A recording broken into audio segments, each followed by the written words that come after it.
Good evening and welcome to the Papyrus Global TV Nigeria News Update. Tonight we bring you comprehensive coverage of Nigeria's political, security and governance development, including the Senate's scrutiny of the 58.7 trillion naira 2026 budget and high-profile anti-corruption operations in the capital. We also report on tragic incidents in Kebbi State, where terrorist attacks and a boat accident have claimed dozens of lives. Meanwhile, local government elections in the FCT took place under tight security, with civil rights organizations closely monitoring the process.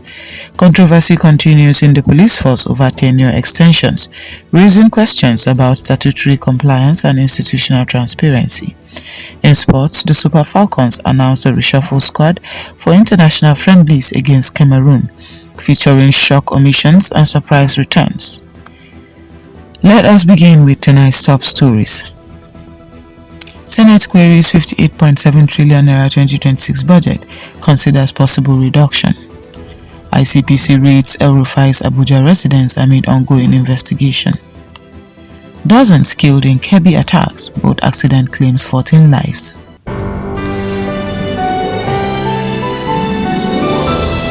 The Nigerian Senate confronted the federal government's economic team over what lawmakers describe as poor implementation of the 2025 budget and unrealistic assumptions in the proposed 58.7 trillion naira 2026 estimate.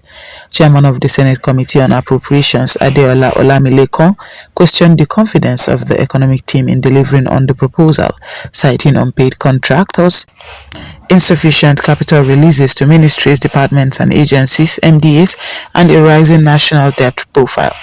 Minister of Finance and Coordinating Minister of Economy Wale Edun defended the budget, emphasizing that it was based on credible revenue projections and realistic expenditure targets. He assured lawmakers that the government was prepared to settle outstanding obligations from the 2025 budget immediately. Revenue authorities admitted that past budgets were often built on faulty assumptions, creating implementation challenges and delays in delivering projects. Analysts argue that reducing the proposed 2026 budget could improve efficiency and ensure realistic execution. Officials of the Independent Corrupt Practices and Other Related Offences Commission (Icpc) reportedly searched the Abuja residence of former Kaduna State Governor Nasir El-Rufai. The raid is part of an ongoing investigation into alleged financial improprieties during his tenure from 2015 to 2023. Icpc confirmed that El-Rufai is in custody, although details of the case remain undisclosed. His legal team condemned the search as unlawful and a violation of fundamental rights, highlighting concerns about procedural fairness. This development follows recent interactions with the Economic and Financial Crimes Commission (EFCC) and reports of attempted security interventions. Analysts note that the case is likely to attract significant public attention due to the potential profile of the former governor. Dozens of people are feared dead following terrorist attacks in rural communities in Arewa local government area of Kebbi State. According to security sources, 16 people were killed in Mamunu, 5 in Awashaka, and 3 in Masama, with further casualties reported in surrounding villages. The attacks forced residents to flee, causing widespread panic. In a separate tragedy, a boat carrying over 100 passengers returning from a wedding ceremony capsized in Gumbi village, Yori local government area. 14 people, 13 women and 1 child drowned, while others were rescued. Governor Nasir expressed condolence to the families and urged citizens to accept the events with patience and faith. The incidents highlight ongoing security challenges in rural areas and the need for improved emergency response and early warning systems. The Federal Capital Territory hosted local government elections amid heightened security measures. Former Rivers State Governor Nyesom Wike played a high-profile role in the political mobilization ahead of the polls. Police enforced restricted movement in sensitive areas, deploying checkpoints and barriers to ensure voter safety. Civil rights organizations stated that they were closely monitoring the elections to ensure compliance with democratic norms. Reports indicate high voter turnout, with voters expressing confidence in the process despite movement restrictions. Officials emphasized that security measures were temporary and designed solely to maintain peace during the elections. The Nigeria Police Force confirmed that restricted movement directives were enforced in selected parts of the FCT and other high-risk areas. The measure aimed to prevent political unrest and ensure citizens' safety. Civil rights organizations highlighted the need to balance security with citizens' freedom. The Human Rights Monitor warned that any excessive enforcement or violations of rights would be documented and reported.